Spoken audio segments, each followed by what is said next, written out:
अध्यायाचं नावच त्याने असं ठेवलेलं आहे, एकनाथी भागवत अध्याय 23. म्हणजे तेथेच आपल्याला विसावा आहे की ज्या ठिकाणी शांती आहे,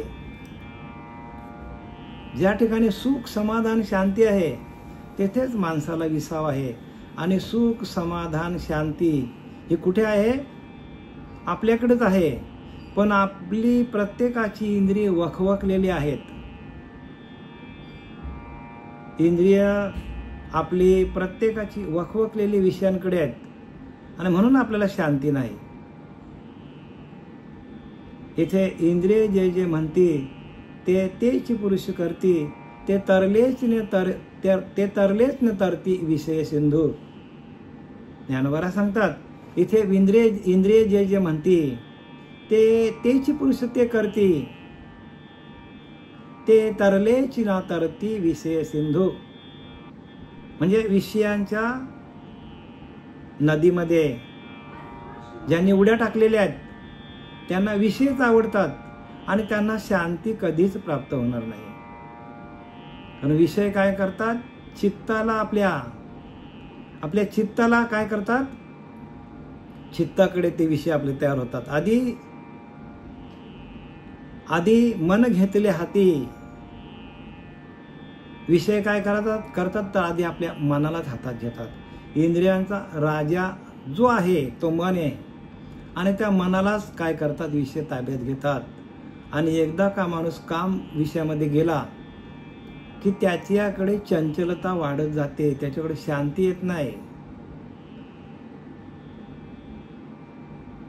आणि ह्या कलियुगामध्ये कामानेच काढलाय घाम.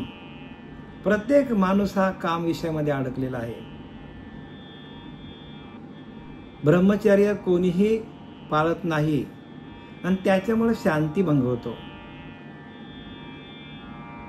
आले मनाने गेले दुकान, म्हणजे जसं वाटेल तसं माणूस वागतो आणि त्याच्याकडे शांती राहील का? शांती राहणार नाही. कारण काय? त्यांनी पहिल्यांदा इंद्रिय हा कुरुंटा आहे. इंद्रियांना धरून ठेवलाय विषयांनी. डोळ्याने वाईट बघणं, कानाने वाईट ऐकणं, हाताने वाईट करणं, पायाने नको त्या मार्गाला जाणं. माणसाचा राग आला, पहिला नंबरचा विषय कुठला आहे तर काम आहे. आणि तो मनाची शांती, शरीराची शांती घालून टाकतो. जिकडे बघाल तिकडे त्याला वासनाच दिसते माणसाला आणि त्याच्यामुळे त्याची शांती ढळली जाते. आणि म्हणून ब्रह्मचारी व्रत धारण का करतात? त्यांच्याकडनं शांती ढळत नाही. शांती कायमची राहते. आणि शांती एकदा आपल्याकडे राहिली, शांती माणसाकडे राहिली की सुख समाधान आपल्याला शोधत येतात. आणि ज्याची शांती निघून गेली, अशांत झाला, मग त्याची इंद्रिय, त्याचं मन भरकटलं जातं आणि मग ते कुठल्या दिशेला जाईल ते माहीत पडणार नाही. 2 नंबरचा विषय आपला क्रोध आहे. त्या क्रोधाला आवरणं पण कठीण काम आहे. आणि म्हणून ज्ञानोबा सांगतात सर्व इंद्रियांच्या वृत्ती, प्रत्येक इंद्रियाची वृत्ती वेगळी आहे. डोळ्याची वृत्ती वेगळी आहे, कानाची वृत्ती वेगळी आहे, पायांची वृत्ती वेगळी आहे, हाताची, सगळ्या आपले जेवढे इंद्रिय आहेत ना त्या सगळ्या इंद्रियांची वृत्ती वेगवेगळी आहे. म्हणून ज्ञानोबा सांगतात सर्व इंद्रियांच्या वृत्ती घेऊन आपल्या हाती, बुद्धी मिळे कांती प्रिया जैसे. म्हणजे सगळ्या इंद्रियांच्या वृत्ती ज्या आहेत त्या आपल्या हातात घ्यायच्या असतील तर आपल्या बुद्धीला एकांतात जाऊन एका आत्मतत्वाकडे, एका आत्मदेवाशी एकरूप करणं हे प्रत्येक जीवाचं कार्य आहे. म्हणजे जो मनुष्य देहाला आलाय त्याचं हे कार्य आहे. सर्व इंद्रियांच्या वृत्ती घेऊन आपल्या हाती, बुद्धी आत्मया मिळे एकांती प्रिया जैशी. म्हणजे पती पत्नी एकांतात जातात आणि आपलं भोग घेतात, तसं प्रत्येकाने एकांतात जाऊन माया ब्रह्माचं भोग घ्यायला पाहिजे. ब्रह्म काय करतो? मायेशी एकरूप होतो आणि माया ब्रह्माचं मिलन झाल्यानंतर मग आपल्याला ज्ञान प्राप्त होतो. आपल्याच अंतरीच्या अंतरात्म्याला आपल्याच मायेबरोबर मायेचा ना ब्रह्माचा खेळ अखंड चालू आहे. तो आत पण चालू आहे, बाहेर पण चालू आहे, सगळीकडे चालूच आहे माया ब्रह्माचा. पण आपण मायेवरती म्हणजे देहबुद्धीवरती असल्यामुळे आपल्याला आत्मतत्वाची ओळख होत नाही. मग आत्मतत्वाची ओळख कोण करून देतो? जेव्हा श्री गुरु जीवनात येतात तेव्हा. श्री गुरु जीवनात आल्यानंतर ते माया आणि ब्रह्माचा मिलन घडून देतात, माया आणि ब्रह्माचा ऐक्य करून देतात आणि माया ब्रह्माच्या ऐक्यातून ज्ञान प्राप्त होतं. सर्व संतांनी हेच केलेलं आहे. आता आपण काल या ते विसावा म्हणजे तो विसावा आपल्याला मिळाला पाहिजे. हो, अध्यायाचं नाव काय? विसावा. तो विसावा कुठे आहे? तर तो विसावा शांतीकडे. शांती म्हणजेच विसावा आहे. श्रम जाऊन विश्राम पावला चंद्रमौली, म्हणजे भगवान शंकर पण सगळे श्रम गेलं आणि विश्राम पावला जेव्हा त्याने ध्यान लावला. जेव्हा तो आंतरिकच्या अंतरात्म्याशी एकरूप झाला तेव्हाच त्याला ही शांती कळाली. आणि ती शांती भगवान शंकराने आपल्याकडे आणलेली आहे. आणि नाथ भागवतामध्ये या आपल्याला 22व्या अध्यायामध्ये सांगितलंय की शांती कशी कशी गेली. इथं लिहिले बा, कपिल मुनींना क्रोध आला आणि त्यांनी सगरांच्या 100 पुत्रांना शाप देऊन भस्म करून टाकले. कपिल मुनी म्हणजे कित्येक वर्ष त्यांनी तपश्चर्या केली, पण त्यांनी काय केला? तर सगर नावाचा राजा होता, त्या राजाच्या 100 पुत्रांचा त्याने काय केला? भस्म करून टाकला. म्हणजे हजारो वर्ष तपश्चर्या करून पण माणसाचा क्रोध जात नाही, माणसाकडे शांती नाही. आणि ती शांती नाथ बाबांनी या पुढच्या 2-3 अध्यायामध्ये आपल्याला कशी प्रस्थापित करायची, ती शांती आहे काय, आणि शांतीचा विचार नाथ बाबांनी केलेला आहे. म्हणून शांती ब्रह्म नाथ महाराज असं त्यांना म्हणतात. शांतीचे परब्रह्म असलेले नाथ महाराज, आणि त्यांनी आपली शांती कशी टिकून धरली हे आपल्याला सांगतात. सांगितलं की ना, किती तरी यवन आला आणि तो अंगावर थुंकला 100 वेळा, 101 वेळा, पण अजिबात ओरडला नाही, अजिबात तो रागवला नाही. का? त्याने काय केलं? नम्रता घेतली आणि 100 वेळा आंघोळा केल्या. पण शेवटीला त्या यवनाला शरण यावं लागलं. म्हणजे एवढी शांती त्यांच्याकडे होती. असे कितीतरी प्रसंग आहेत नाथबाबांचे, की कितीतरी प्रसंग आले त्यांच्यावर, पण ते अजिबात क्रोधित झाले नाही. आणि म्हणून हे संत आहेत. म्हणून तेची संत ज्यांचा हेत विठ्ठली, म्हणजे ते अखंड नामस्मरण, विठ्ठल विठ्ठल विठ्ठल विठ्ठल अखंड नामस्मरणामध्ये असणारे ते संत असतात. आणि त्यांना राग येत नाही. का? कारण ते त्यांचा पूर्ण देह विठ्ठलमय झालेला असतो.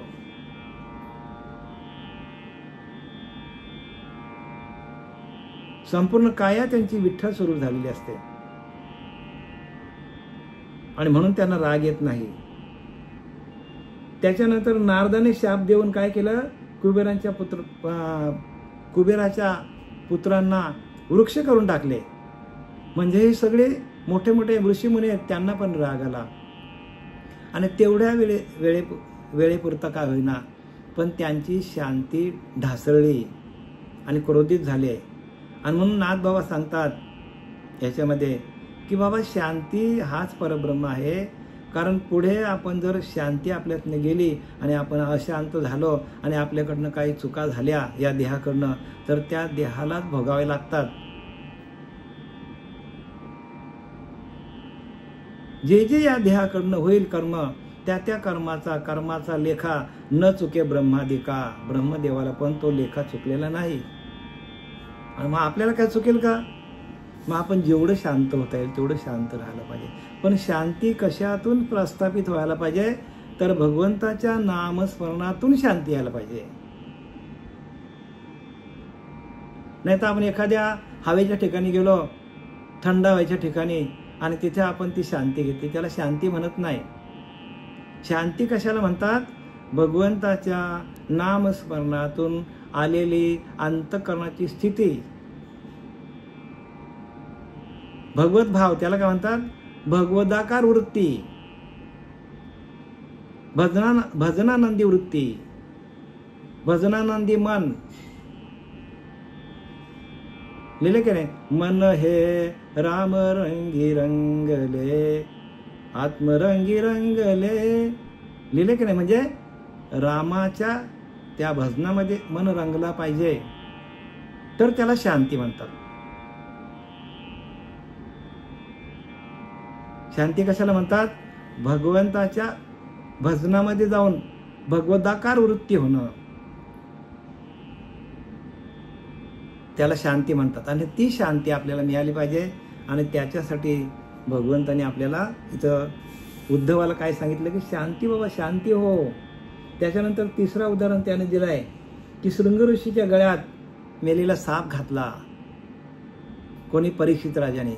मग असे मोठे मोठे राजे महाराजे, ऋषी मुनी, तपस्वी पण आपल्या शांतीचा भंग करतात आणि मग नंतर त्यांना भोग भोगावं लागतात. आणि त्यांच्यातला आतमध्ये असलेली शांती नावाचा परब्रह्म त्यांना सोडून जातो. 1 मिनिटाकरता का होईना, 1 सेकंदाकरता होईना का होईना, पण आपल्याला राग आला तर आपल्याला त्याचा भोग भोगावा. परीक्षित राजाने काय केलं याच्यामध्ये तेच तो दाखवले. परीक्षित राजा जो आहे तो शिकारीला गेलेला आहे आणि एका झोपडीमध्ये गेलाय आणि त्याने पाणी मागतो. कोणाकडनं? शृंग ऋषीकडनं पाणी मागतो.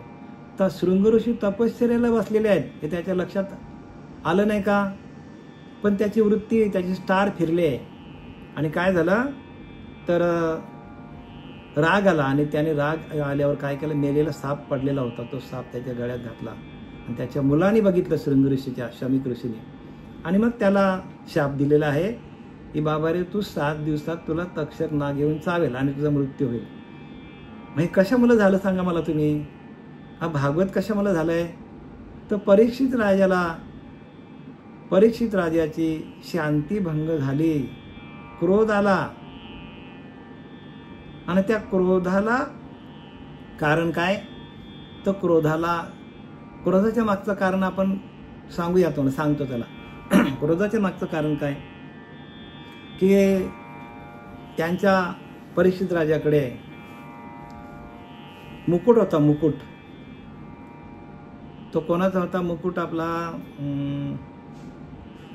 त्या कोण आता नाव विसरलो मी त्याचा. मुकुट होता, मुकुट. आणि तो मुकुट त्यांनी काय केला? काय? जरासंघाचा. बरोबर, बघा ताईने बरोबर. जरासंघाचा मुकुट होता आणि तो त्याने घातला. जरासंघ म्हणजे जरासा संघ आला, जरासा त्याचा काय झालं, जरासा संघ आला त्याच्याबरोबर, त्या मुकुटाबरोबर. आणि तो गेला जंगलात आणि त्याची काय वृत्ती पालटी झाली. कारण तो कोणाचा होता? जरासंघाचा होता. जरासंघाची वृत्ती काय चांगली नव्हती, माहिती आहे ना. तसं मग तो त्याला त्याच्याप्रमाणे झाला आणि त्याच्या हातातनं पाप घडला आणि ती शांती त्याची निघून गेली त्याची. म्हणजे आपण ज्याच्या संगतीमध्ये जावं, जैसे जैसे घडे संग तैसे तैसे गुहराचे रंग, म्हणजे सरड्याचे रंग, म्हणजे आपले वृत्तीचे रंग होतात. तुम्ही ज्या संगतीमध्ये जाल तसं तुमच्या डोक्यावर त्याचा परिणाम होतो. खाणाऱ्यामध्ये गेलं तर खाणारा होतो, पिणाऱ्यांमध्ये गेलं तर पिणारा होतो, मारामारी करणारा होतो, डाकू होतो माणूस. मग आपण संगत कोणाची करायची? संगत करे सज्जन की तो बडत बडत जाय, संगत करे मूर्खन की तो हर रोज जुते खाय. हे कशासाठी लिहून ठेवलंय आपण? म्हणून संतांची संगत धरा, काही नका करू, संत संग करा हो. उगाच आपली वृत्ती इकडे तिकडे घालू नका. प्रपंचाच्या गप्पा मारण्यामध्ये आयुष्य निघून जाईल आणि शेवटला त्याचे भोग आपल्याला भोगायला येतील. आणि त्या आपल्याला भोग जे आहेत ते आपल्याला टाळता येतात. कसं? तर सातत्याने ग्रंथ वाचा. ग्रंथ आपले गुरु आहेत. ध्यान साधना करा. ध्यान साधनेतून आपल्या अंतरात्म्याशी, आपला अंतरात्मा हाच आपला ईश्वर आहे आणि त्या ईश्वराशी आपण एकरूप झालो की आपल्याकडे शांती नांदली जाते. का आपल्याला चालवणारा तोच आहे. बघा, मनुष्य जन्माला येतो पण मरतो म्हणजे काय? मरत तर नाहीच ना, कारण आत्मा मरत नाही, फक्त तो शरीर बदली करतो. म्हणजे जसे त्या माणसाचे कर्म असतील त्या कर्माप्रमाणे तो आत्मा, जशी वृत्ती असेल, जशी वासना असेल, त्या वासनेच्या पोटी जन्म घ्यावा लागे. तशा वासनेनुसार परत तो काय करतो, आत्मा जीवात्मा दुसरा शरीर धारण करतो. मनुष्य येत नाही आणि जात नाही, फक्त त्याची पंचमहाभूते आहेत, त्या पंचमहाभूतांमध्ये फरक पडतो. जसा आता मनुष्य देह पंचमहाभूते तीच आहेत, पण शरीरामध्ये फरक पडतो. जसा आपण कपडा बदली करतो आपल्या शरीराचा, एक कपडा फाटला की दुसरा कपडा घालतो आपण, तसं तुम्ही कोणत्या देवाची पूजा करता ह्याला किंमत आहेच, पण तुम्ही कोणत्या कर्माने जीवन जगता. कारण सगळा कर्माप्रमाणे आपल्याला दुसरा जन्म मिळतो. जशा आपल्या वासना असतील तसा आपल्याला जन्म आहे. आणि म्हणून वासना ती समूळ खणून काढावी लिहिले. वासनाच खणून काढा, वासना ठेवूच नका. जरा जरी तुमच्याकडे वासना आली तरी पण आपला घात होणार आहे. मग त्याला एकमेव कारण काय, एकमेव कारण हे आहे की तुम्ही संगत चांगल्यांची करा, सातत्याने संत संग काही नका करू, संत संग करा, संतांची संगत करा, सातत्याने संतांच्या विचारामध्ये राहा. आणि संतांच्या विचारामध्ये राहिला तरच आपला फायदा आहे. आणि आपण जर आपल्याला जर संगत वाईट मिळाली तर मग आपल्याला काय खरं नाही जिंदगीचं. आपण कोणत्या जन्माला जाऊ त्याचा आपल्याला अजिबात बरं का आपल्याला अजिबात सांगता येणार नाही. म्हणून वृत्ती व्हावया, निवृत्ती सद्गुरू पाहिजे हो. आपण ह्या प्रपंचाच्या वृत्तीतून निवृत्त होण्याकरता संतांची वृत्ती भगवदाकार झालेली असते. संतांचं अखंड चिंतन चालू असतं, संतांचा अखंड ध्यान असतो. आणि संतांच्या संगतीमध्ये आपण राहिलो तर आपल्याला संतांकडे असलेले विचार, संतांकडे असलेली सद्वासना, संतांकडे असलेली साधना, ह्यातून आपल्याला ज्ञान होतं. गुरुच्या कृपेतून ज्ञान होतं बरं का.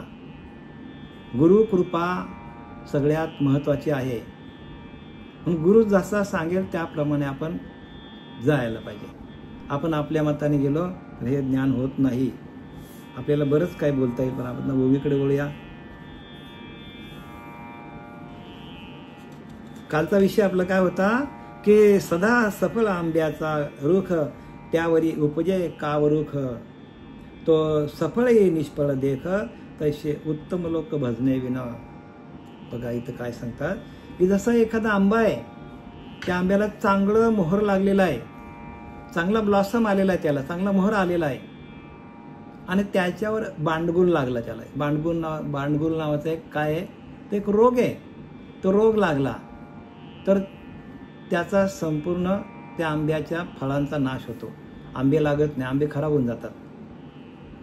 तसं त्याने काय सांगितलंय की तो सफळ निष्फळ देखतायशे उत्तम लोक भजने विना. जर आपल्याला एवढा नरदेह चांगला मिळून आपण जर त्याचा भजन आपण केला नाही तर आपल्याला भवरोग लागणार आहे. ह्याच देहाला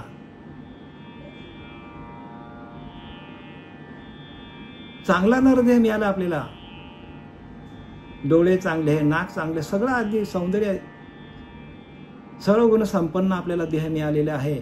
आणि त्याचा उपयोग आपण जर विषयांकडे केला तर मग ह्याला जबाबदार कोण याला. म्हणून आपण प्रत्येक या नरदेहाच्या माध्यमातून भगवंताला प्राप्त करायचं आपल्याला.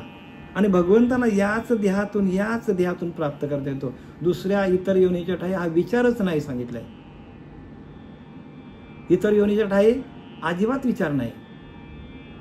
म्हणून लिहिलं ज्ञाने विन नरदेह ज्ञाने विन न चुके जन्म मरण. बघा नरदेहाला येऊन जर आपल्याला आपल्या आत्मस्वरूपाची ओळख नसेल तर आपल्याला अधोगतीला जावं लागेल. आपल्याच अंतरात्म्याची आपल्याला ओळख नाही. खातो, जेवतो, झोपतो, सगळं काही करणारा तो आहे आपल्याला, तो आतमध्ये आपल्या, तो त्याने उडी टाकली तर. म्हणून नरदेह ज्ञाने विना न चुके जन्म मरण. नरदेहाला येऊन इतर योनीमध्ये आपल्याला ओळख मिळाली नाही आपल्या अंतरात्म्याची. पण मनुष्य देहाला येऊन आपल्याला चालवणारा आपला अंतरात्मा हाच देव आहे हे आपल्याला माहिती आहे. पण आपण माहिती असून जर आपण वेडावाकडा वागलो त्याला सोडून, तर मग ही चुकी कोणाची आहे. आपल्यालाच काय होणार आहे पुढे, आपल्याला सगळं भोगायला लागेल.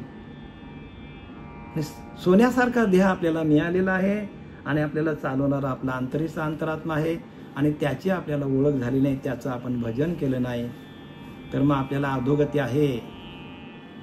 नरदेह ज्ञाने विन न चुके जन्म मरण भोगणे लागे दारुण नाना नीच योनी.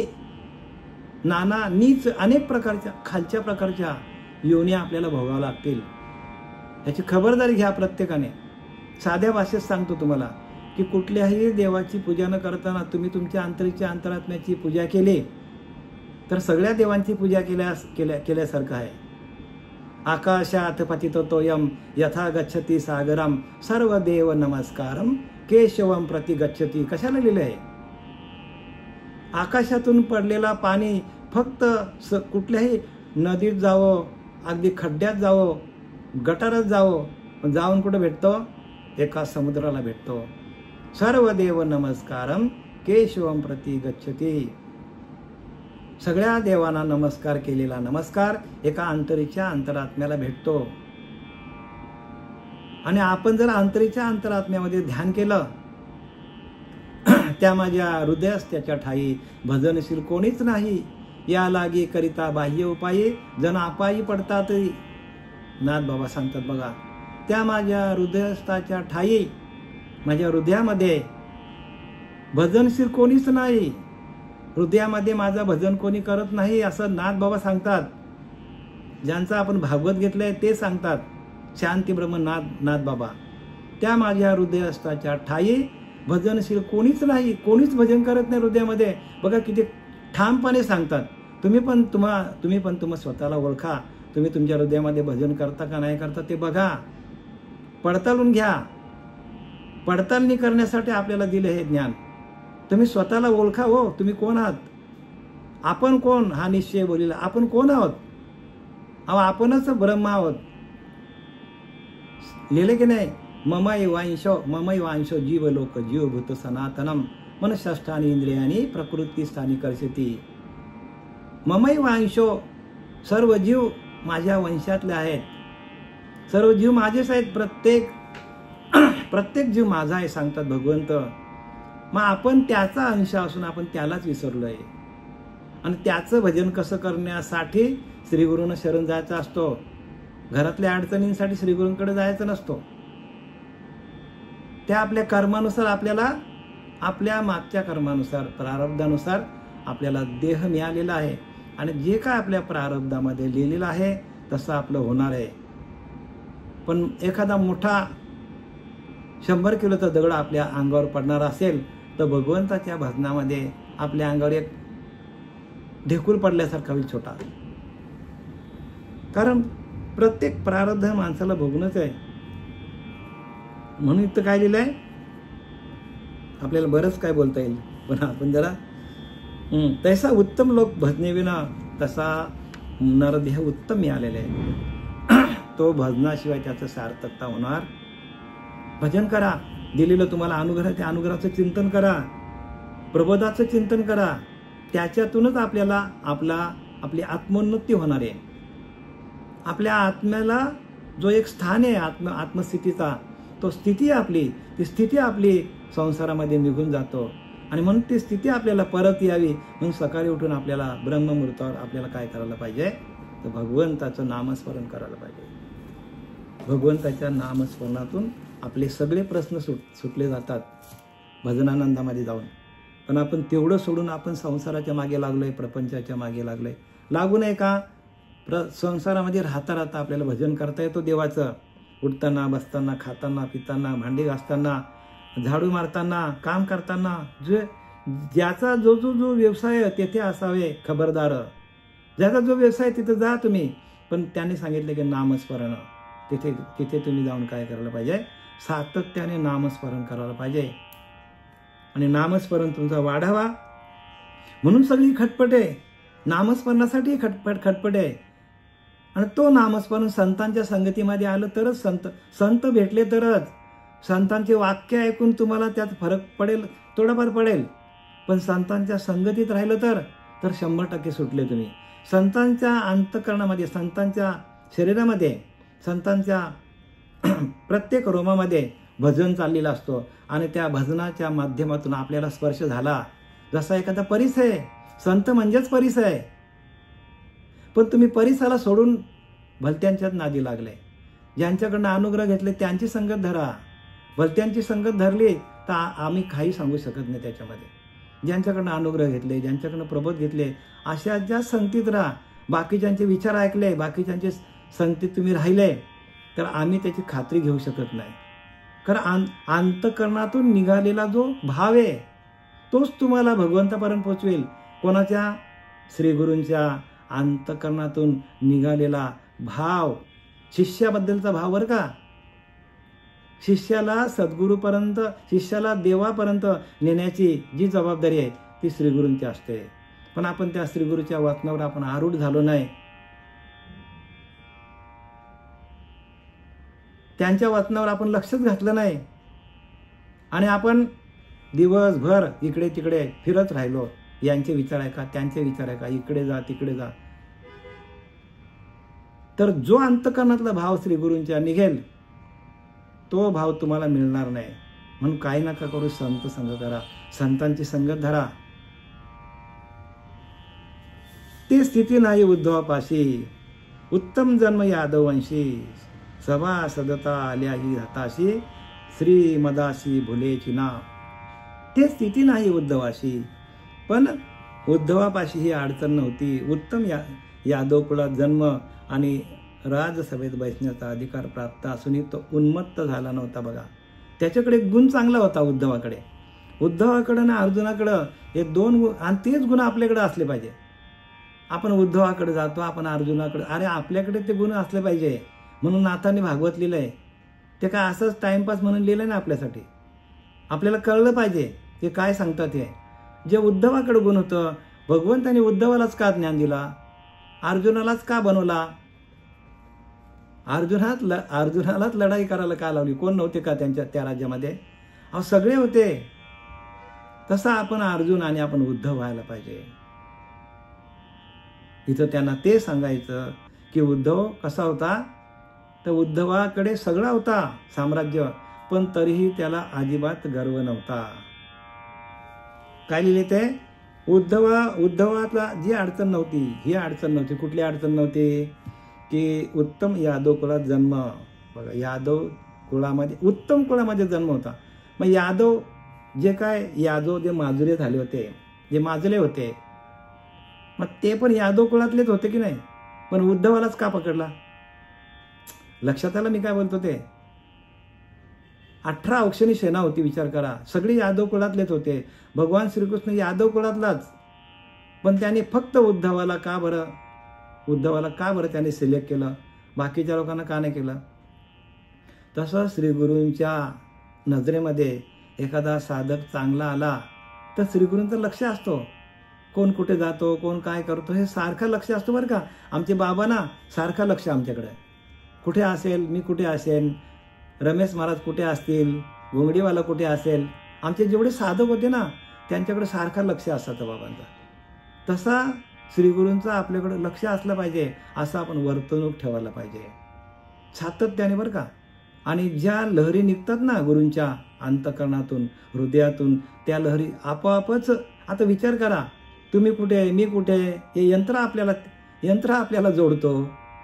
हा यंत्र आपल्याला जोडतो. तर श्रीगुरूंनी आपल्याला जोडलं नाही का? जोडलेलंच आहे हो, पण आपला तिकडं दुर्लक्ष झालेलं आहे. म्हणून सद्गुरू म्हण ज्ञान जोडे, हे कल्पांतेनं घडे. असो जायशी मोक्ष व्हावा, त्याने सद्गुरू करावा. सद्गुरूविन मोक्ष जोडावा. आणि हे कल्पांतीन, कल्पचे कल्प जातील, कित्येक जन्म घ्यावे लागतील, पण श्रीगुरूंच्या आज्ञेत थांबलं. सगळं तुका म्हणे किल्ली संता हाती दिली. संतांच्या हातामध्ये किल्ली आहे. संतांना जरा जरी तुम्ही सोडलं, जरा जरी त्यांचं मन दुखवला तर तुम्ही गेले कामातून. जराही त्यांचं मन दुखवतं कामा नये. संतांच्या पावलावर पाऊल टाकून चला. संत सांगतील त्याप्रमाणे चला. अजिबात संत कधीच, कारण का माहिती आहे का, संतांचा स्वार्थ काहीच नसतो भक्ती मार्गामध्ये. का कोणाकडनं पैसे घेतात का काय घेतात, काही नाही, कुठलीच अपेक्षा नाही संतांना. फक्त आम्ही सांगतो त्या वचनावर चाला, तेवढंच. बाकी संतांचं काहीच नसतं बरं का. कोणी आपल्याला द्यावा, कोणी आपल्याला बोलावा, कोणी आपल्याला मान द्यावा, काहीच नसतं. पण संतांच्या वाक्य हे ब्रह्मवाक्य आहे. शब्द ब्रह्म आहे. प्रत्येक शब्द हा तुमच्या हृदयामध्ये जाऊन बघा. माझ्या श्रीगुरूच्या कृपेने प्रत्येक माझ्याकडून निघालेला शब्द हा श्रीगुरूंचा आहे आणि तो तुमच्या हृदयामध्ये जातो. हा माझं वाक्य नाही बरं काय. मी जे बोलतो हे माझं बोलणं नाही आहे. हे श्रीगुरु कृपा आहे या देहावर. आणि ती कृपा तुमच्यावर तुम्हाला काय करते? प्रफुल्लित करते. तुम्हाला खेचून टाकते, घेतल्या तिथे बांधून टाकते. कृपा, गुरुकृपा आहे.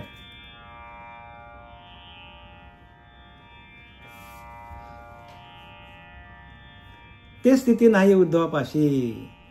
उत्तम जन्म यादववंशी. यादव कुळामध्ये उत्तम जन्म मिळालेला आहे. कोणाला? उद्धवाला. आणि सभासदता आल्याही हाताशी, म्हणजे सगळे अधिकार आहेत त्याच्याकडे. सगळे बरं का, घरदार इस्टेट सगळं आहे उद्धवाकडे. पण तरी पण भगवंताने त्याला निवडलेलं आहे. म्हणजे कोणाला निवडायचा हे भगवंताच्या हातात आहे. श्रीगुरूंच्या हातात आहे कोणाला निवडायचं ते. श्रीमदाशी भुलेची ना, म्हणून त्याला तो कधीही उन्मत्त झालेला नाही. शांत स्वभावाचा असल्यामुळे. अर्जुन कसा? अर्जुन पण असाच होता हो. अर्जुनाला पण कोणताच गर्व नव्हता. म्हणून एक वाक्य टाकले बघा ज्ञानेश्वरी मध्ये, अखंड अगर्वता असती, जयांची विनय हीच संपत्ती, ते जय जय मंत्र अर्पिती माझ्याच ठाई. ज्ञानोबाला सांगतात 9व्या अध्यायामध्ये, अखंड गर्वता असती, कुठलाच गर्व नाही त्यांच्याकडं. ज्यांची विनय हीच संपत्ती, म्हणजे श्रीगुरूंकडे नतमस्तक होणं ही त्यांची संपत्ती आहे. ते जय जय मंत्र अर्पिती माझ्याच ठाई. बघा, माझ्याच ठाई म्हणजे जे जे ते काय करणार ते माझ्या चरणापर्यंत पोहोचलं जातं. झाली आहे राज्य संपत्ती, तो विसंबेना भगवत भक्ती. बघा आता काय लिहिले, व्यवस्थित लक्षात घ्या. झाली आहे राज्य संपत्ती. संपत्ती किती आली? धन आला, दौलत आला, चांगली माणसं आली. जो विसंबेना भगवत भक्ती, ज्याचा भगवत भक्तीतून जराही मन विचलित होत नाही. नाही ते एखाद्याकडे पैसा आला, एखाद्याकडे शोहरत आली, एखाद्याला मोठेपणा आला की भगवंताचं नामस्मरण विसरतो. तसा हा उद्धव नव्हता. उद्धवाची स्थिती कशी होती? अखंड गर्वता असती, जयांची विनय हीच संपत्ती. विनम्रता होती. एवढा मोठा उद्धव होता पण तसूभरी त्याच्याकडे अहंकार नव्हता. आणि म्हणून त्याला भगवंताने त्याला काय केलेलं? आपलासा करून घेतलेला आहे. झाली आहे राज्य संपत्ती, तो विसंबेना भगवत भक्ती. भगवत भक्तीशिवाय एकही क्षण त्याचा जात नव्हता. भागवत मुख्यत्वाची प्राप्ती, त्याशीच निश्चिती महाराजा. आणि असा ज्याचा स्वभाव असेल त्याला भागवत मुख्यत्वाची म्हणजे या भगवत भजनाची त्याला आवड असते. मिळाली या प्राप्ती, त्याला भगवंताची प्राप्ती होते. भगवंताच्या भजनातून भगवंताची प्राप्ती होते. त्याशीच निश्चित महाराजा. आणि असा तो महाराजा होता. कोण? उद्धव. तोच खरा श्रेष्ठ भक्त बघा. आणि उद्धवच सगळ्यात श्रेष्ठ भक्त ठरलेला आहे. आणि म्हणून उद्धव गीता या एकनाथी भागवताचं दुसरं नाव उद्धव गीता. म्हणजे भगवंतानी उद्धवाला ही गीता सांगितलेली आहे. कोणाला सांगितली? उद्धवाला. म्हणून हिचं नाव उद्धव गीता. सगुण सुंदर पतिव्रता, अनुकूल मिळाली या कांता, जो विसंबेना भगवत प्राप्ता, भागवत मुख्यता त्या नाव. आता अजून एक उदाहरण दिला की अनुकूल सगुण सुंदर पतिव्रता. एखाद्या माणसाला सुंदर स्त्री मिळाली, रूपवान आहे, तिच्या रूपाचं वर्णन करता येत नाही एवढी सुंदर स्त्री मिळाली. आणि त्या सुंदर स्त्रीला भालून देखील त्याच्या अंतःकरणामध्ये अखंड भगवंताचं भजन चालू आहे. नाही तर काय लोक सुंदर स्त्रिया मिळाल्या की भगवंताला विसरून जातात. सांगायचं काय, भगवंत काय सांगतो परत ऐका, सगुण सुंदर पतिव्रता, सगुण मिळाली, चांगले गुण पतिव्रतेकडे, आणि सुंदर पतिव्रता म्हणजे तिच्याकडे रूपवान आहे, सौंदर्यवान आहे, पण अनुकूल मिळाली या कांता, चांगली पत्नी मिळून पण जो विसंबेना भगवत भक्ता, ज्याला भगवंताच्या नामस्मरणाचं अजिबात विसर पडत नाही, भगवत मुख्यता त्याला म्हणतात खरी भक्ती. नाही तर एखाद्याकडे पैसा आला खूप, तो पैसा मागतो भगवंताकडनं माणूस, बरं का. प्रत्येक माणूस हा भगवंताकडनं काही ना काही मागतच असतो, मागू नये का, पण ते मिळत नाही तोपर्यंत मनुष्य भगवंताकडनं सगळं मागतो, आणि एकदा भगवंताने दिलं का भगवंतालाच विसरतो. ही अवस्था आहे. म्हणून तर तिथं एवढी चांगली पतिव्रता मिळून पण माणूस काय करतो, त्या पतिव्रतेमध्ये रममान न होता तो भगवंताच्या भजनामध्ये रममान होतो, अडकत नाही तिथे. म्हणजे मायेमध्ये न अडकता तो काय करतो, भगवंताचं सातत्याने भजन करतो. किंमत कशाला दिली तुम्हाला, प्रत्येक जीवाला, प्रत्येक देहाला, मनुष्य देहाला किंमत कशामुळे आहे, त्या भगवंतामुळे आहे. तो चालवणारा पुरुष आहे, तो ईश्वर आपल्या आतमध्ये आहे, ईश, तो ईश्वर आपल्याला चालवतो. आणि म्हणून त्याचं भजन अखंड चुकू नका. त्याचं भजन जमलं पाहिजे.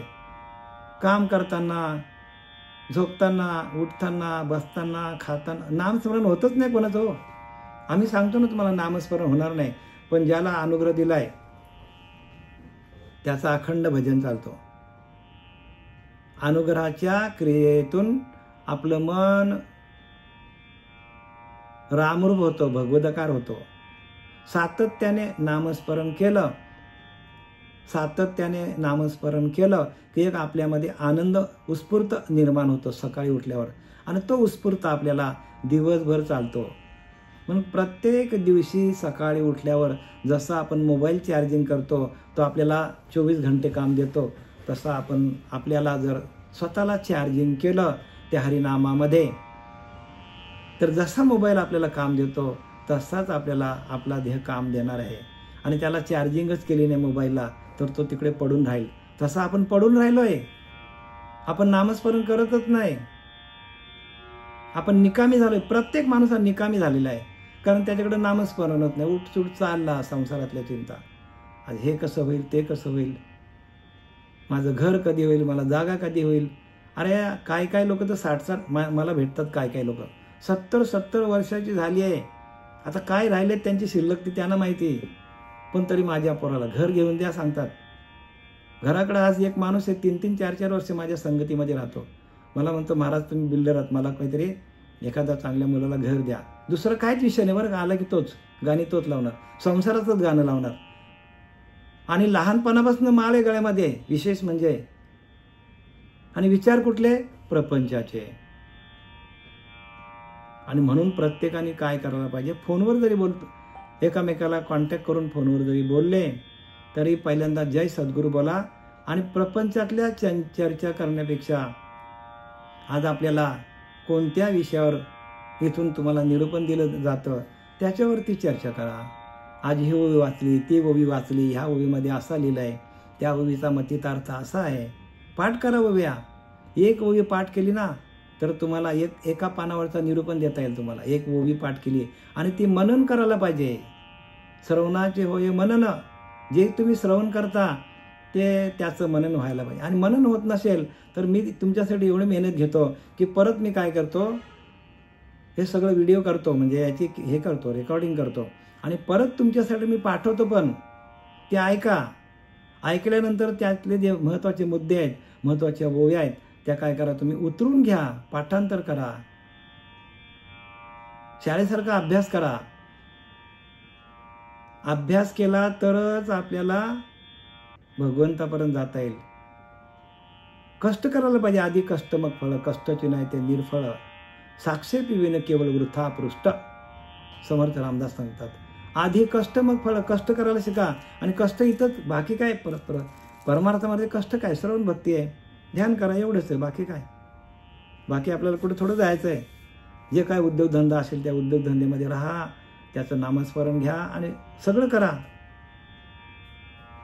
झाली आहे राज्य संपत्ती, जो विसंबेना भगवत भक्ती, भागवत मुख्यत्वाची प्राप्ती, त्याशीच निश्चिती महाराजा. सगुण सुंदर पतिव्रता, अनुकूल मिळालेल्या कांता, जो विसंबेना भगवत भक्ता, जो विसंबेना भगवत प्रता, भगवत पदा म्हणजे भगवंताशी एकरूप झालेला आहे.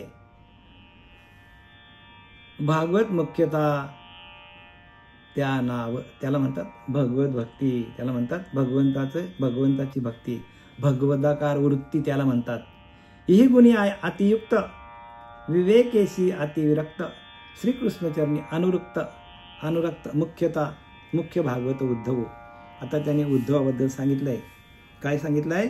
ह्या गुणांनी अतिशय संपन्न विवेक विरक्त असा उद्धव भक्त होता. हे संपूर्ण गुणाने युक्त असलेला असा कोण होता? उद्धव होता. कसा होता? राज्य संपत्ती होती, तरी पण ती संपत्ती होती, तरी पण त्या संपत्तीमध्ये राहून भगवंताचं नामस्मरण चालू होतं.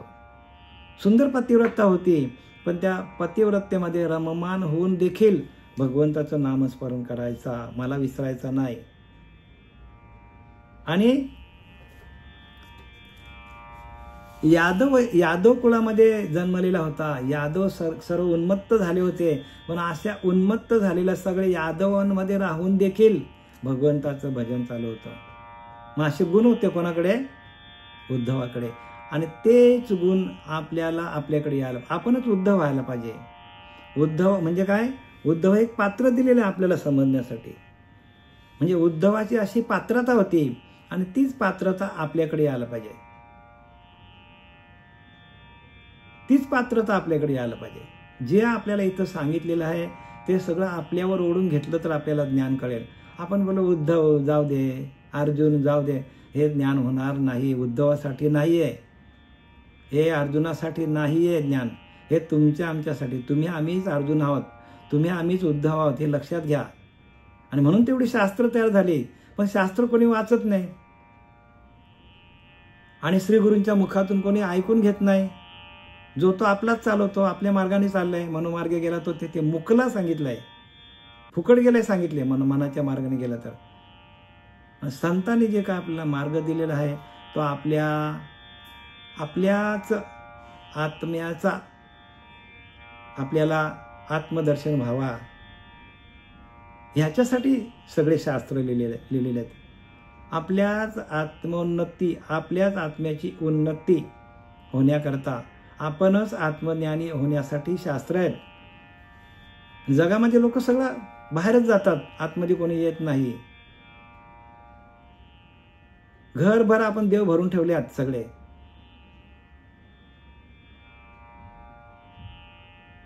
पण त्या सगळ्या देवांची पूजा करणारा त्या घराचा जो मालक आहे, जो माणूस आहे, जी स्त्री आहे, जी साधक आहे, साधिका आहे, त्याच्या आतमध्ये असलेला तर अंतरीचा अंतरात्माच सगळ्या देवांची पूजा करून घेतो. मग त्या सगळ्या देवांची पूजा करणारा एक अंतरीचा अंतरात्मा आहे. मग त्या अंतरीच्या अंतरात्म्याचं भजन आपण केलं तर सगळ्या देवांची पूजा होईल का नाही? का नाही होणार? म्हणून बोलावा विठ्ठल, पहावा विठ्ठल, करावा विठ्ठल जीव भावे. तुकोबाऱ्या सांगतात की नाही, सातत्याने विठ्ठल बोला, विठ्ठलच सगळं करा, विठ्ठलाला आपलं करा. तेने सोशे मन झाले हाव भरे, परत माघारी येत नाही. त्याच्याने काय होईल? आपण परत त्या प्रपंचामध्ये अडकणार नाही, त्या संसारामध्ये अडकणार नाही. संसार म्हणजे काय? जन्माला येणं आणि मरणं, जन्माला येणं आणि मरणं ह्याला संसार म्हणतात. संसार म्हणजे हा संसार नाही बरं का, हा संसार सगळ्यांनी करायचा, टाकायचा अजिबात नाही. आणि बंधनापासून उकळलेल्या गाठी आणि देता आली मिठी सावकाश, म्हणजे सर्व प्रकारची बंधनं आपली तुटली जातात आणि आपल्याला भगवंताला मिठी मारता येतो. भगवंत कुठे लांब नाही. एखाद्याला मूर्तीला जाऊन आपण मंदिरामध्ये मिठी मारली, आपल्याला ज्ञान होईल का? नाही ना ज्ञान होणार. मग तेच तर संतांना सांगायचं, पण संत उघड उघड का बोलत नाही? कारण सगळेच जीव अज्ञानी आहेत. एखाद्याला लागेल म्हणून बोलत नाही. प्रत्येक जीव अज्ञानी आहे. मग ज्ञान कधी होईल? ज्ञान तेव्हाच होईल जेव्हा गुरुकृपा होईल तेव्हाच.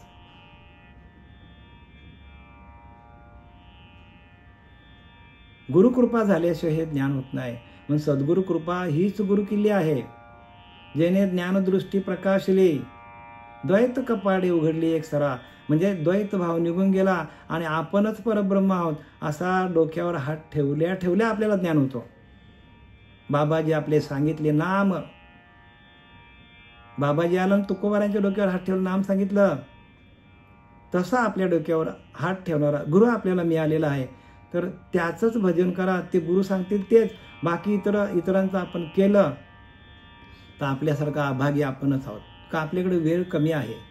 गुरुच्या अंतःकरणातून निघालेला गुरुचरणी ठेवता भाव, सहजचे भेटे देव. सहजच देव भेटेल.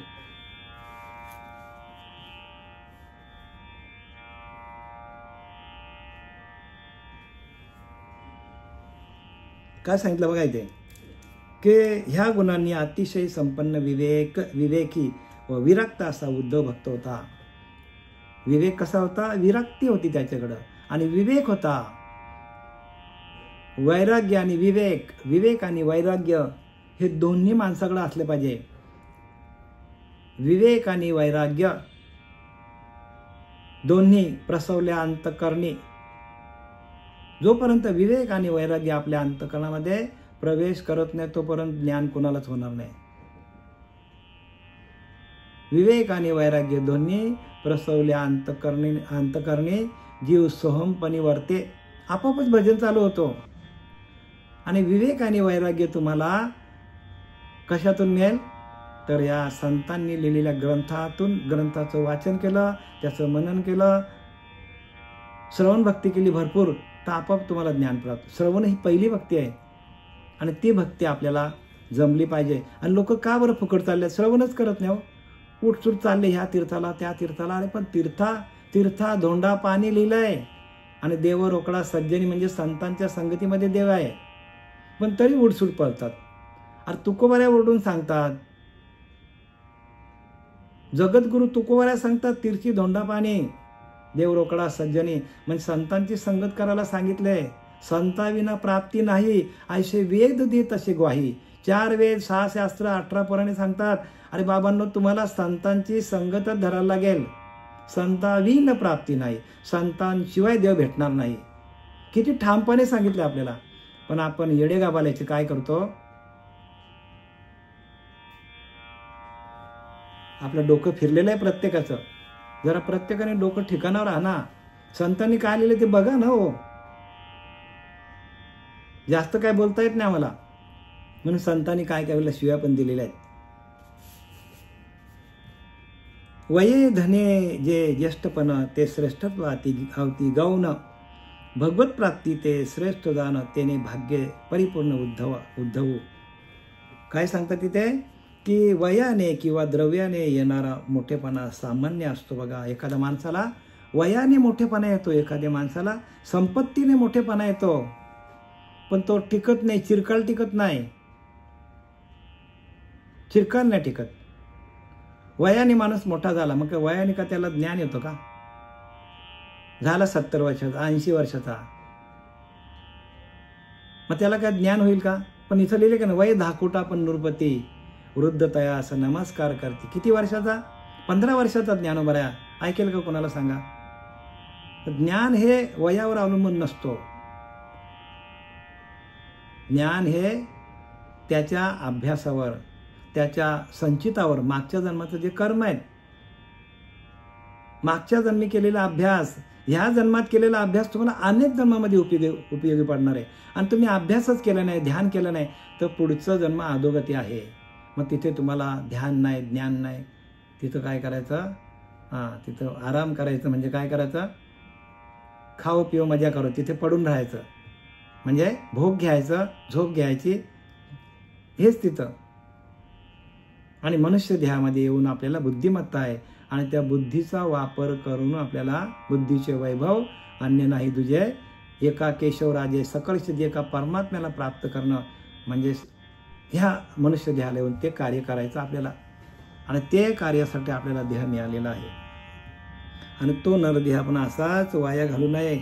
वयाने किंवा द्रव्याने येणारा मोठेपणा हा सामान्य असतो, पण भगवत भक्तीतून पूर्णता या दृष्टीने उद्धवच खरा मोठा. बघा, सगळ्यात श्रेष्ठ कोण आहे? उद्धव. कारण वयाने आणि सर्व राजवैभव असताना त्यांनी श्रीकृष्ण परमात्म्याला हाताशी धरलंय आणि कृष्ण परमात्म्याचा भाव ओतंबून निघालाय त्याच्यावर. उद्धवाला ज्ञान सांगताना भगवंताचे अष्टसात्विक भाव झालेले आहेत आणि तसेच भाव, सेम भाव कोणाचे झालेले आहेत? तर शुक महर्षींना परीक्षित राजाला सांगता सांगता अष्टसात्विक भाव झालेले आहेत. आणि अष्टसात्विक भाव होणं, तिथून खरी भक्तीला सुरुवात तिथून आहे. परमार्थाचे जन्मस्थान तेची सद्गुरूचे भजन. बघा, सद्गुरूने दिलेल्या भजनातून परमार्थाचा जन्म होतो. आपण जन्माला आल्यापासून आपण सगळ्या देवांची पूजा करतो. झाला का हो जन्म आपला परमार्थाचा? मग असं संत का सांगतात? परमार्थाचे जन्मस्थान त्याची सद्गुरूचे भजन. सद्गुरूच्या भजनातून परमार्थाचा जन्म होतो. खरा परमार्थ कळायला लागतो. मग याच्या आधी केलेला ती पायरी आहे, ती पहिली पायरी आहे. मग पहिल्या पायरीवरनं आपल्याला भगवंताचं दर्शन होतं का? मंदिरात गेलो, पायऱ्या वर चढावं लागतात आपल्याला. तशाच 9 पायऱ्या आहेत. श्रवण है, कीर्तन है, विष्णू स्मरण है, पादसेवन, अर्चन, वंदन, दास्य, सख्य आणि मग आत्मनिवेदन, शेवटची भक्ती आहे. ह्या भक्त्या कधी कळायच्या आपल्याला? तीर्थाला जाऊन कळतील का आपल्याला? दिवसभर पूजा केली आपण आपल्या देवाऱ्यातल्या देवांची, कळतील का आपल्याला? नाही हो, तेच तर लफडा आहे. म्हणून परमार्थाचे जन्मस्थान त्याची सद्गुरूचे भजन. सद्गुरूच्या भजनातून परमार्थाचा जन्म होतो, जन्म. आणि जर परमार्थ कळला नाही तर जन्म गेले लागे वासनेच्या संगे. आणि परत वासना पण आपल्याला काय करतो? जन्माला घालतो.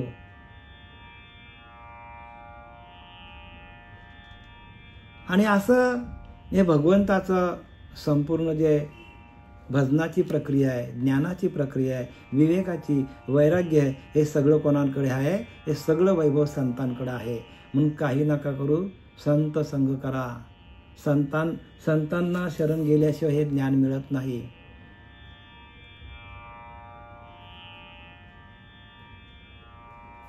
जो श्रीकृष्णाचा विश्वासी, श्रीकृष्ण एकांत करी जासी, गुह्य ज्ञान सांगे ज्यापाशी, त्याच्या भाग्याशी केवी बानो. काय सांगितलंय बघा. श्रीकृष्ण त्या विश्वासाला पात्र होतो. म्हणजे श्रीकृष्ण म्हणजे प्रत्यक्ष संततेची देव. संततेची देव म्हणजे संतांच्या, म्हणजे सद्गुरूंच्या विश्वासाला जो पात्र होईल. काय लिहिले ते बघा, परत वाचतो मी. जो श्रीकृष्णाचा विश्वासी, श्रीकृष्ण एकांत करी जासी. म्हणजे श्रीकृष्ण काय करतो? एकांतामध्ये घेऊन जातो. एकांत म्हणजे आपल्या देहाचा पूर्ण विसर पडणं, त्याला एकांत म्हणतात. आणि देहबुद्धी जाऊन आत्मतत्वाशी, आत्मचैतन्याशी एकरूप होणं, त्याला एकांत म्हणतात. नाही तर एकांतामध्ये बरेच लोक जातात. घरामध्ये कोण नसलं की एकटेच असतात. मग एकटे असले भजन होतं का? नाही होत. म्हणून त्याने लिहिले आसनाची या गाढिका. आम्ही जो अभ्यास सांगितला निका, त्यानेच होईल तरी होय का निरोध या. जो अभ्यास सांगितलाय, आसनावर बसा, ध्यान करा, अभ्यासाची या गाढिका, त्या आसनावर गाढ बसा आणि तुम्हाला गाढ ध्यान लागेल. तरी आसनाची या गाढिका आम्ही अभ्यासू सांगितला निका. निका म्हणजे खरा, की तोच तुम्हाला भगवंतापर्यंत पोहोचवेल. ध्यान केलं नाही तर भगवंतापर्यंत कसं काय पोहोचणार माणूस? सांगा मला तुम्ही. आयुष्यभर आपण प्रपंच करतच बसलो, संसार करत बसलो आणि आपल्यालाच आपण चार्ज केलं नाही मोबाईलप्रमाणे, तर आपला देह आपल्याला काम देणार नाही. भगवंताचं भजन, भगवंत कुठे? आतमध्ये आहे. काया ही पंढरी, आत्मा हा विठ्ठल. लिहिलं की नाही? जणू देह ही पंढरी, आत्मा हा विठ्ठल. नाना शरीर हीच मंदिर आहे, आतमध्ये राहिजे जीवेश्वर आहे. कितीतरी बघा सगळ्या संतांनी लिहिलं आहे. पण आपला तिकडे लक्ष कुठे आहे? आतमध्ये राहायचे जीवेचे. जीव नावाचा ईश्वर आतमध्ये राहतो. आणि त्या देवळाच्याने, देहाच्याने गुणे देव होईजे. देव होण्याची क्रिया आहे. देव बघण्याची वस्तू नाही, देव होण्याची क्रिया आहे. संत देव झाले, आपण त्यांची पूजा करायला लागलो. ज्ञानोबराय देव झाले, त्यांची आपण पूजा करतो. तुकोबराय देव झाले, आपल्यासारखे देह धारण करून आले. मग देव होण्याची वस्तू आहे, देव बघण्याची वस्तू नाही. कारण ह्या चर्मचक्षुने ते दिसणारच नाही.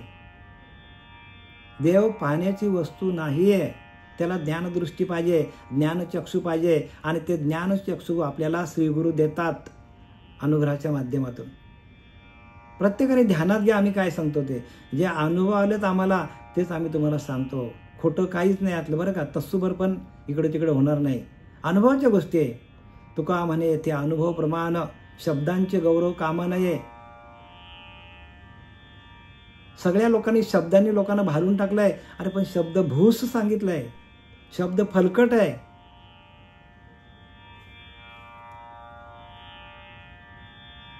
आपल्याला याच्याबद्दल बरंच काय बोलता येईल. जो श्रीकृष्णाचा विश्वासी, श्रीकृष्ण एकांत करी ज्यासी, गुह्य ज्ञान सांगे ज्यापाशी, त्याच्या भाग्याशी केवी वानू. बघा, एकांतामध्ये गेल्यावर ध्यानाला बसून कृष्ण परमात्मा जो ज्ञान सांगतो, काय गुह्य ज्ञान सांगे ज्यापाशी. गुह्य ज्ञान एकांतामध्ये गेल्यावर गुह्य ज्ञान. तुम्ही लोकांतामध्ये गेल्यात, सगळ्या मोठे मोठे पंथ आहेत, गुह्य ज्ञान भेटेल का? एकांतात जायला पाहिजे. गुह्य ज्ञान कुठे आहे? चार भिंतींच्या आतमध्ये ध्यानाला बसवलं तुम्हाला, आणि तुम्हाला तुमच्या अंतरीच्या अंतरात्म्याला, आतल्या हरीला बाहेरच्या हरीशी एकरूप करून दिलं की तुम्हाला ज्ञान होणार आहे. आत हरी बाहेर हरी, हरीने मध्ये व्यापिले. आतलाच हरी तुमचा जागृत झाला नाही तर बाहेर किती पण भक्ती केली काय फायदा आहे? मळ आतमध्ये आहे, घाण आतमध्ये आहे, ती आपण काढलीच नाही. शांतीच नाही आपल्याकडे. शांतीचा विषय चालले बरं का. संपूर्ण विषय शांतीचा आहे. पण शांती परते नाही धर्म. शांती हेच परब्रह्म आहे. शांतीच परब्रह्म आहे. आणि तो परब्रह्म तुमच्या आतमध्ये प्रगट झाला की तुम्हाला भगवंत तुमच्या हृदयामध्ये येऊन बसेल. ज्या सुखाकारणे देव वेडावला, आणि वैकुंठ सोडून संत सदनी बैसला. का बरं असं लिहिलंय? संतांच्या हृदयामध्ये येऊन भगवंत बसतो, कारण संतांकडे शांती आहे. तसे आपल्याकडे शांती नांदण्यासाठी आपण काय करायला पाहिजे? सातत्याने भगवंताचं भजन, निरूपण हे सारखं ऐकायला पाहिजे. आणि श्री गुरुने दिलेल्या आज्ञेमध्ये आपण थांबलो तर आपला स्वतःचा उद्धार आहे. स्वतःचा उद्धार बरं का. स्वतःचा हित स्वहिताकारणे संगती साधूची, भावे भक्ती हरीची भेटी तेने. तुकोबराय सांगत नाही, नाथबाबा सांगतात, स्वहिताकारणे संगती साधूची, भावे भक्ती हरीची भेटी तेने. तेनेच हरीची भेट होणार आहे. स्वतःच्या हित करण्या साधण्यासाठी संतांची संगत करा. मग संत तुमच्यामध्ये भाव निर्माण करतील नामाचा. भावे भक्ती, आणि त्या भावातून भक्ती निर्माण होईल, आणि भक्तीतून काय होईल? हरीची भेट होईल. भावे भक्ती हरीची भेटी तेने हरीची भेट होईल तुमची. देवाची भेट तुम्हाला संत करून देतात. बघा किती स्पष्ट लिहिले नाथबाबा. प्रत्येक संतांनी हेच सांगितलंय. पण आपल्याकडं ती ज्ञानदृष्टी नाही. हे ज्ञानदृष्टी मिळण्यासाठी अनुग्रह घ्या, प्रबोधाचं चिंतन घ्या, गुरुला शरण जा. झालेली सेवा आपली सच्चिदानंद सद्गुरू श्रीपाद बाबा, रामदास बाबा, नारायण बाबा, नाना बाबा, पांडुरंग दिवेकर बाबा यांच्या चरणी समर्पित करत आहे. पुंडलिकावर दे हरी विठ्ठल श्री ज्ञानदेव तुकाराम, पंढरीनाथ भगवान की जय. माऊली ज्ञानेश्वर महाराज की, जगद्गुरु तुकाराम महाराज, शांती ब्रह्म एकनाथ महाराज, अवधूत चिंतन श्री गुरुदेव दत्त. जय हरी.